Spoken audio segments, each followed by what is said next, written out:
Welcome back to Unorthodox Reviews. I'm Billy, and it's been a while. 2 months and a half, actually. It's April 21st. Now, that's not good because I missed an entire month. I missed March. I had no action. I had no activity on my page except for me liking videos since February. That is a long time ago.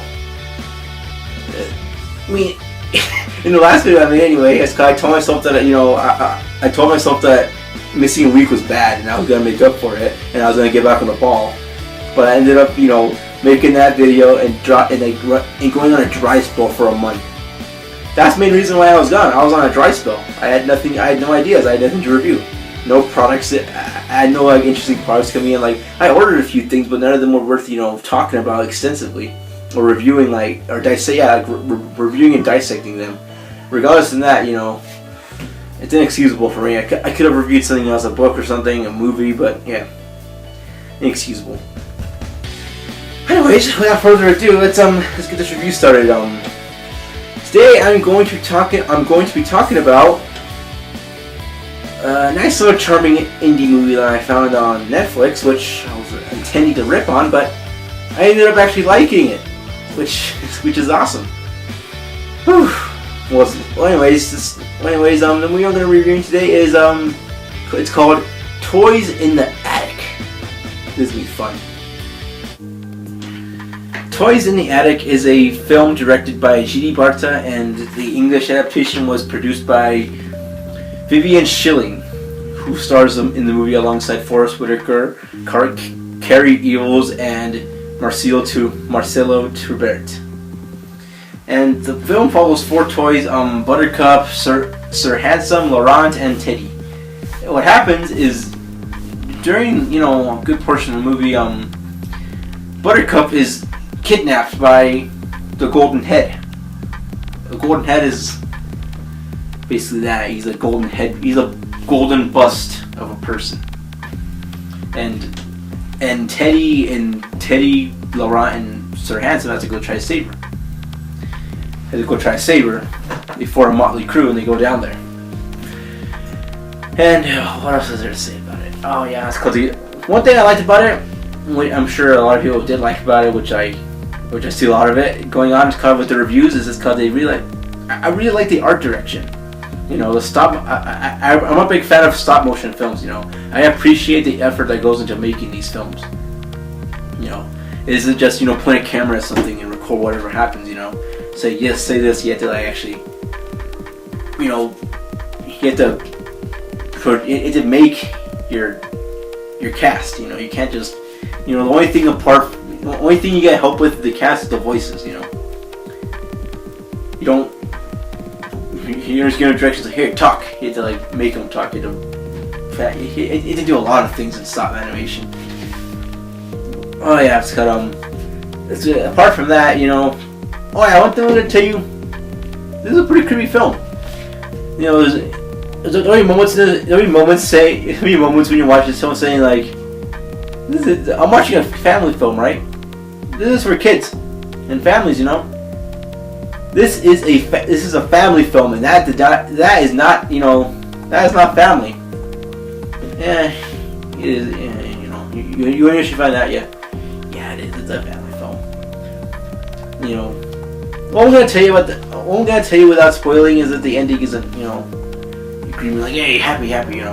I agree with you. I'm a bad person. I will agree to reform. It doesn't end like that. It doesn't end like that, but the whole journey there is pretty interesting. The whole storyline to it is interesting because it doesn't play off the damsel in distress. It doesn't play with the damsel in distress thing to straight to the thing. It kind of Buttercup isn't saying oh, help me, help me, people, help me. She's not like that. She's very defiant when it comes to being captured. Some people would just say oh no, please don't hurt me. I'll do whatever you want. She was saying get off me. Let me back. One thing she's more worried about is getting back so she can because her friends are gonna be back soon. Because Teddy and the whole gang are gonna be back soon because she needs to make up something to eat. And that's what she's more worried about. She's not worried about her being captured. She's more worried about getting back home so she can make food for them. Oh yeah, it's cut. It was really well. I like that aspect of it. The stop motion thing is pretty cool. It's called they like to try to they utilize everything that you'd find in an attic as part of like the equipment. The boxes stacked. The boxes are known to them as mountains, and pillows, those are clouds, and they rain down feathers, which is supposed to be snow. And whenever they release like a floodgate or water, like if they open it, the water is blankets. These shiny blankets that come down and like wash them away, which is interesting. I like that. They utilize everything as creativity. And the whole movie reminded me of a Walter Wick film. A Walter Wick book. I felt like I was like, I think it was nostalgia getting back to me, but I felt like I was reading an I Spy book. I saw, when I was watching it, I was thinking, hey, I should be looking for a bottle cap. Look at it. I should be looking for a green frog. A doll. I should be looking for a doll. For a doll, but yeah, that's I guess it was nostalgia that got me there. But I guess it was nostalgia that got me there because I Spy. Those were really those books made a huge part of my childhood. Well, anyways, it's cut. The movie is rated 2 stars on Netflix, I think. It wasn't really too well received by viewers on Netflix. Online, it gets a different reception. It got a 6 out of 10, which is pretty good, in my opinion.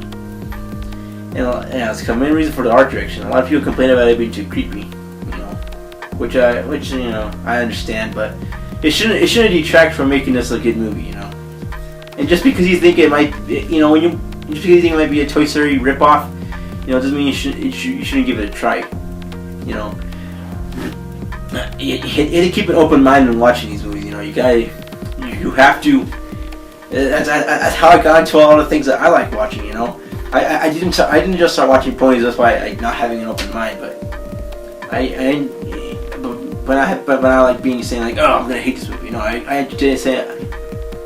To bring it up now, I was like that. I was saying like, I'm gonna rip on My Little Pony. Nope, I liked it though. Just like I like Toys in the Attic. So if you guys have a chance to make your own judgment, I consider going on Netflix if you have an account. Search up Toys in the Attic and watch it. I think you'll enjoy it. Because I enjoyed it, and I'm not sure if you guys enjoy it, but I'm not the one to make the final judgment. So yeah, I give that movie like a good 7.5 stars. Mainly for the characters not being too well fleshed out. Animation is where it gets the main thing. You're too captivated with what you're seeing on screen. So yeah, I consider giving it a go. So yeah, that was Toys in the Attic. If it seemed like shit because it was if it seemed bad, that's because it was bad. This is my first movie review, so I'm trying to get the hang of it. But yeah, I hope you guys enjoyed this film after 2 months. 2 months for a video is not really recommended. But yeah, hope you guys enjoyed this video, and I will try to get back on the ball. I'm not promising anything, like I said.